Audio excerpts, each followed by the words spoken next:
closed on Sundays, and I So have to you make... did the prepping the day Well, before? I did a little bit last minute. I mean, there's a lot of things that you structure your dish and your time accordingly, but I did have a couple components that were time sensitive, and I wanted to prep them the day before. And so West is closed on Sundays at Clover, so she allowed me to borrow her kitchen. And so we were sitting there prepping, and I just see this guy jump out of a car, and he's taking a photo of the door. And I wasn't wearing my glasses, so I start walking over, but he quickly gets in the car and drives off. And then about an hour later, he tags me in a post on Twitter. It's like, oh, it was you doing that. Okay, That's funny. yeah, it was good. I want to step it back a sec there. You had mentioned you went to Algonquin. You had some training there. Yep. What kind of led you guys to where you are now? I mean, growing up, obviously you took some schooling for it. Yeah. What else led you where you guys are? For myself, my mother was the main one that started us. She felt, I'm the youngest of three, and she believed that it was really important that we were all able to take care of ourselves in life, really. So, you're able to do your own laundry, do your own cleaning, feed yourself, sort of the important things. And I really got into cooking when I was about 12 years old. I started doing a lot of baking, and they were supportive, and I started taking some cake decorating classes and stuff like that over the summer. 12? At 12, yeah. Wow. Good for you. And then when I was 15, I started in restaurants, and I did a high school co-op in restaurants. And then when I graduated high school, it was just right into Algonquin. I did the 2-year culinary management program there, and I kept working throughout it all. And I mean, I've really just been doing this. I guess it makes me feel old, but I'm 29 now, so the last 14 years I've just been going. Did you work your way all around the kitchen, starting dish or on prep or? I actually didn't. I started right on the line as a 15-year-old. Oh, good for because you. I walked in. I started at Eastside Mario's, and I walked in though as a 15-year-old, and I handed my resume to the kitchen manager, this assistant kitchen manager, and on it my objective said that I wanted to own a restaurant. And to do that, I recognized that I needed to start somewhere, and I was really eager. And pretty much the manager looked at it, and he looks at his assistant kitchen manager, says, "Hey, what were you doing when you were 15?" And he goes, I was smoking a lot. He goes, "Yeah, well, this kid wants to run a restaurant and own a restaurant, so what do you say?" And they're like, "Yeah, let's throw give him him a on shot." line. Yeah. So they threw me on, and I got kicked offline a couple times, but I learned from all Why my would you be experience. kicked offline? Just because you weren't fast enough. Yeah, so it's pretty you're in the middle of a fast-paced rush there, and you especially. can't keep up. So they might kick you offline and do prep for a little bit because But then I never want to get kicked offline again, so I just work my ass off. Especially lunches there where they got it was good. 15-minute. Wow, I haven't thought about getting kicked offline in a long time. well, what about yourself? What did you do, Steve, to where you are, bud? I was taking a break from university. Okay. It was supposed to be a summer job. Where were you doing at university? Mixed things. I was going to university in Kingston, and it was supposed to be a summer job. Turned into, school turned to the part-time thing, and I was working as a fishmonger at points in the market. Oh, nice. And I don't know. It's kind of a lot of exposure to different ingredients, and when you're 18, 19-year-old kid, and people are asking, how do I cook my, $30 a pound sea bass? Yeah. You gotta have an answer for them. I don't know, just keep, hanging out. We would have lobster fest parties. So I started cooking for fun. The chefs from the embassies, prime minister's residence, Supreme Court would come in the morning, and you'd chat with them. What are they going to do with this? So that kind of sparked an idea, and then going to night class. After cutting fish all day, you smell like fish. And you kind of, wanted to take the jump. I wanted to do something full time, so went to Algonquin 2 years, and then You weren't in the same class as were you? No. So Algonquin again. So Algonquin's pretty. Their culinary classes must be half decent, I guess. If you got I'd hope so. a couple of people coming in here that are top in Ottawa, anyway. Well, I mean, I actually think that schooling, there's two different trains of thought. Some people think that it might be better just to work your way up in the industry and get real life experiences. Like hands-on, yeah. Yeah, and some people think that schooling is really important. I think that schooling is important because it shows that you're dedicated to accomplishing something. Yeah. But it's also best to be working at the same time so that you have your theory that you're really learning in school, but then you can still translate it to a real world right away. Yeah, I enrolled in culinary school before I'd ever had a cooking job. Yeah. But the month I started school was the month I started cooking. Yeah. Well, that's good. Yeah, and I think it's really important, though. I mean, I started with a class of 150 when I began, and not everyone graduates, and not everyone doesn't. And some people are just there because they, need to go to school and do something because they're told to. But then there's other ones of us that are sitting there, and it's, for me, it was part of my career, part of my training, and so took a very, I didn't really party a lot. I went in, I did my school, and then I was still working full time at the same time. So you have to have the right ambition to really make the best of it. Well, you clearly knowing if you're decorating cakes at 12 years old, I think you knew a kitchen was where you wanted to be, right? It's how you apply what you learned too. Yeah. You can soak it up, or you can get that A+, but if it was just to get the A+, it's just an A+. But if you take the content of what you're learning and really are really passionate about it, absolutely. Awesome. Anybody can study for a test right before doing a test. You can teach technique and you can teach things like that, but you can't really teach passion. So you either have it or you don't, and it's the individual who determines how beneficial school is going to be for you.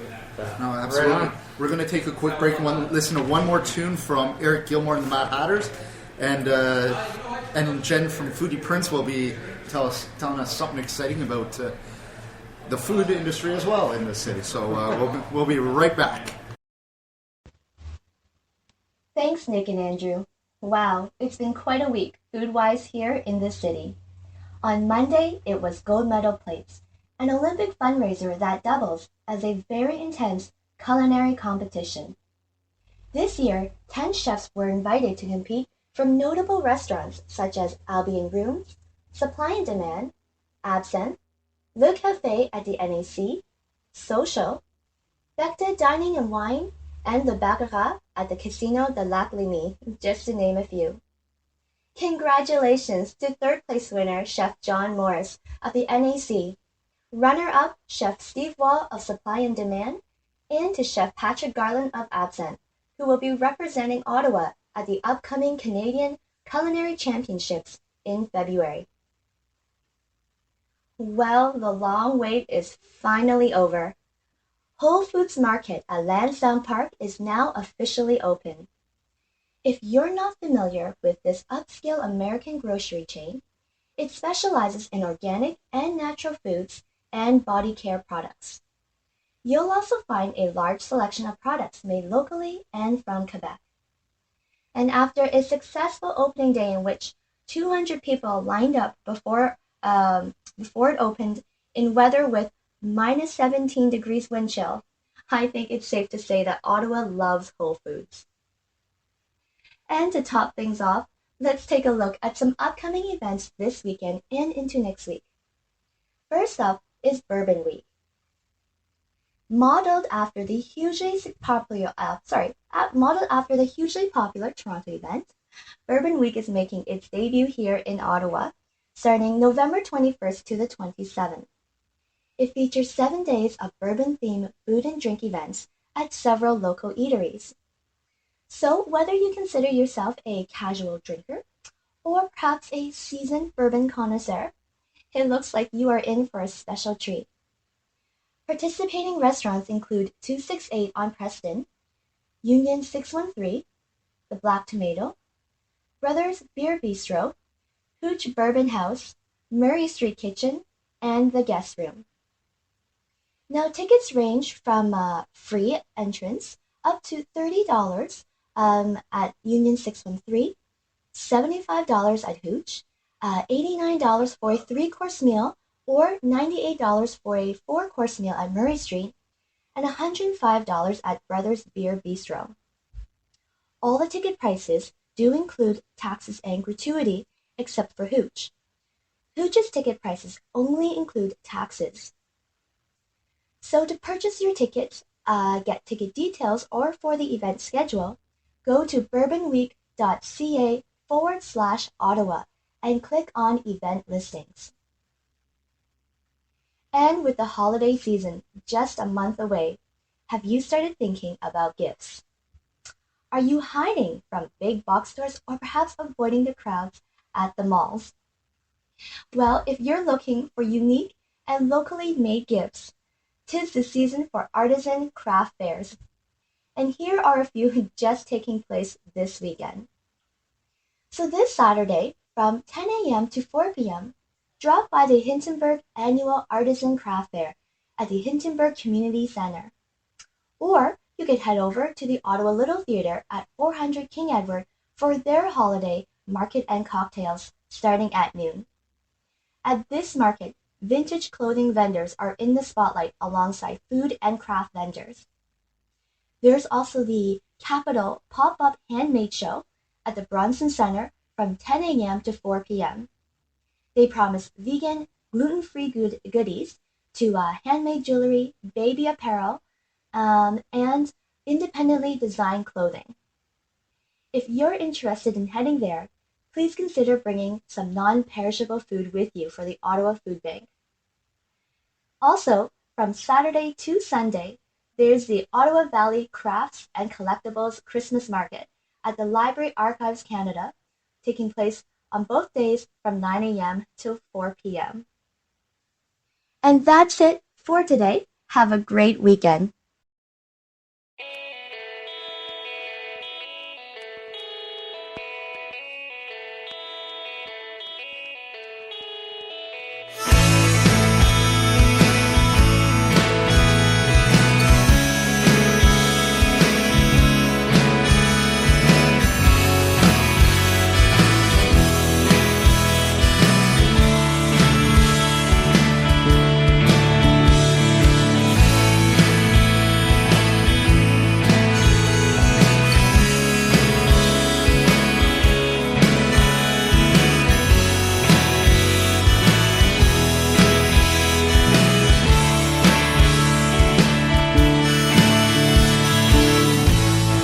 Walking around the park,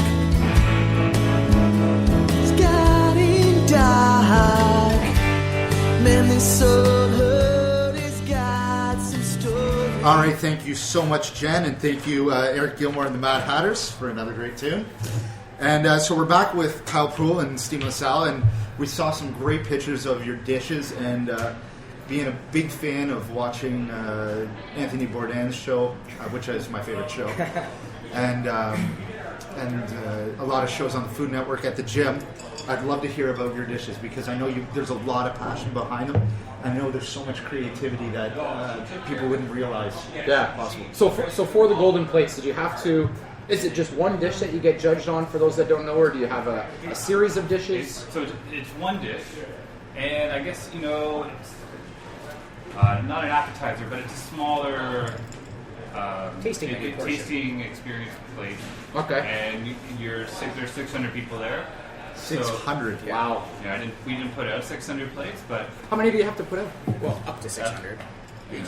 That's how many tickets there were. It just depends how many people really get through all the stations and which stations they crush. But I didn't want to be embarrassed by running out of food, so Yeah, I put exactly. 600. Yeah, you might as well. Myself as well. But pretty much you're allowed to do anything you want. I mean, that's the point. You can do whatever dish you want to do, as long as you can execute it within the parameters that are given to you, right? Okay. And how did you come up with your idea? When was the meeting that you're like, boom, that's the one? For me personally, when I was at Zen, one of the last tasting menu dishes I had was a focus on the allium family, which is the onion and garlic family. And so Zen being vegan, I mean, that seemed like a reasonable dish to have on my menu then, but it showcased a lot of different techniques and textures, and I was really proud of it. And so when I started thinking about it a little bit more, I really liked that dish. And I started thinking about it perhaps being a dish that I would showcase at Gold Medal Plates. But then I wanted to expand it, and I felt that in my mind, duck was a really good complement to the onion family. But I'm not a big fan of all of the main primal cuts that everyone always eats. I find that a lot of people always go for beef, salmon, pork, and chicken. Even duck, I think some people Chicken, are a favorite of chefs. right. around. I think that a lot of people even think that duck is a little bit weird. Anyways, but so the onion family, the allium family, I should say, is really underrated. I feel, unless you're looking at French onion soup. No one really showcases it as at the forefront, even though it's the basis of many French techniques and recipes, sauces and soups and braises and everything else. So I thought it was really important to be able to showcase this ingredient, and I used it in about 8 different members of the allium family, different types of onions and shallots and garlic and fermented black garlic. And I showcased it in different, a variety of techniques and ways. Fermented black garlic? Yeah. Wow. It's a really nice, deep flavor. It's literally just jet black the whole way through. Andrew Craig, who's an Ottawa guy, he sells some as well. anyways, but so I felt it important to showcase an underrated ingredient or series of ingredients such as